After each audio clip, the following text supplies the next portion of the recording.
সম্মানিত নির্বাহী পরিচালক এবং সচিব মহোদয়, উনি আমাদের উন্নয়ন প্রকল্পের পুরো টিম নিয়ে পরিদর্শনে এসেছেন এবং বাস্তব অবস্থাটা উনি প্রদর্শন করেছেন।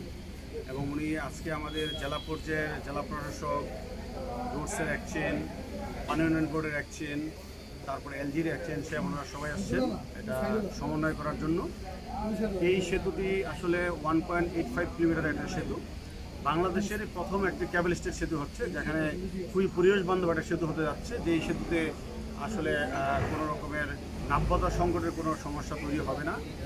এবং আমাদের যে ভার্টিক্যাল ক্লিয়ারেন্স যেটা রাখা হয়েছে, সাধারণত BIWT এর ভার্টিক্যাল ক্লিয়ারেন্সের কথা বলা হচ্ছে সরকারিভাবে, সেটা আমরা 18.5 মিটার, আমরা এখানে রেখেছি 25 মিটার।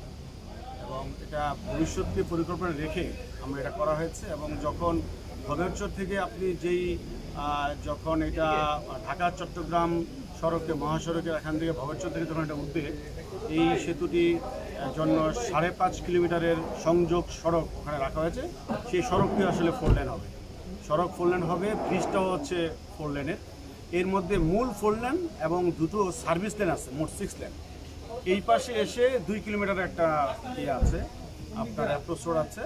তো আমাদের টোটাল 7.5 কিলোমিটারের অ্যাপ্রোচ রোড রয়েছে আর কি। আমাদের 2.5 কিলোমিটারের নদী শাসন হবে এখানে, যাতে এটা নদী ভাঙ্গনে বা প্রভাবিত না হয় এবং এটা ট্যাক্সি হয়। পাশাপাশি আপনার আমাদের মেঘনা ধরনদার সেচ নির্মাণ প্রকল্প, আমরা যেখানে এখন যে চারদিকে যে বেড়িবাঁধটা 62 কিলোমিটারের যে বেড়িবাঁধটা রয়েছে, এই বেড়িবাঁধটি বর্তমানে 5.3 মিটার আছে, এটা ডাবল হয়ে যাবে, 10.6 মিটার হয়ে যাবে। এবং যেই রাস্তাটা দিয়ে এখন আমাদের মূলত মতলবে এখানে সংযোগ হয়, যেহেতু ভেহিকেলের সংখ্যা বেড়ে যাবে, এইটা একটা আঞ্চলিক মহাসড়ক হবে। এবং এরপর থেকে মতলবের পর থেকে বাবুরহাট হয়ে একটি রাস্তা 4 লেন হবে এটা। এবং ওখান থেকে চাঁদপুরের ওখান থেকে এটা চলে যাবে হচ্ছে আপনার সেই ফরিদগঞ্জ হয়ে লক্ষ্মীপুর, সেখানে আপনার একটা 4 লেন রাস্তার প্রস্তাব আছে। এবং এটা হলে কাজ চলমান, মানে কাজের প্রক্রিয়া চলছে। তো আমরা আশা করি যে আগামী বছর প্রথমেই এই সেতুটির কাজ আমরা শুরু করতে পারবো ইনশাল্লাহ।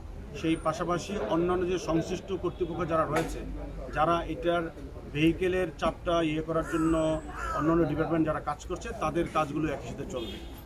এবং আমরা আশা করি যে খুব আমাদের যে কাঙ্ক্ষিত যে সময় রয়েছে, এই সময়ের মধ্যে আমরা এই ব্রিজের কাজ সম্পন্ন করতে পারবো। সকলে ধন্যবাদ।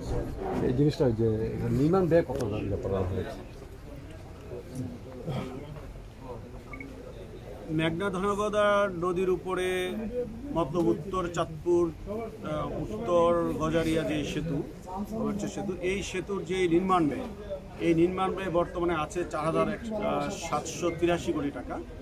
এর মধ্যে এটা সাউথ কোরিয়ার যে এক্সিম ব্যাংকের যে EDCF লোন আছে, এই EDCF লোনের জন্য আমরা লোন পেয়েছি। সেই লোনটা আসলে 40 বছরে রিপেমেন্ট করতে হবে। এবং এটার আপনার 15 বছর হচ্ছে গ্রেস পিরিয়ড, আর মাত্র 1 পয়সা সুদে এই লোনটা পাওয়া গিয়েছে। বর্তমানে এই সুদে 1 পয়সা সুদ মানে হচ্ছে আসলে সুদবিহীনই বলতে পারেন আপনারা। এই খুবই সহজ শর্তে আমরা লোনটা পেয়েছি। এবং এই লোনটাকে ব্যাক করতে হবে 40 বছরে, এবং 15 বছর টাকা দিতে হবে না, গ্রেস পিরিয়ড পেয়েছি আমরা। সো এটা খুবই সহজ শর্তে, সারা বিশ্বের এখন সবচেয়ে সহজ শর্তের লোন আমরা পেয়েছি। যার কারণে আমরা খুবই আশাবাদী যে এইটা যেহেতু আপনার ঢাকা চট্টগ্রাম মহাসড়কের একটা বিকল্প রাস্তা হিসেবে এখান দিয়ে যাচ্ছে, যেই রাস্তাটি যদি কোনো কারণে ঢাকা চট্টগ্রাম মহাসড়কের কোনো আপনার ক্রাইসিস তৈরি হয়, কোনো সমস্যা তৈরি হয়, তাহলে তখন সরকার এই প্রকল্পের মাধ্যমে আসলে এই বিকল্পে একটি যোগাযোগ ব্যবস্থা সারা দেশে করার চেষ্টা করছে। আচ্ছা, কোনো প্রশ্ন?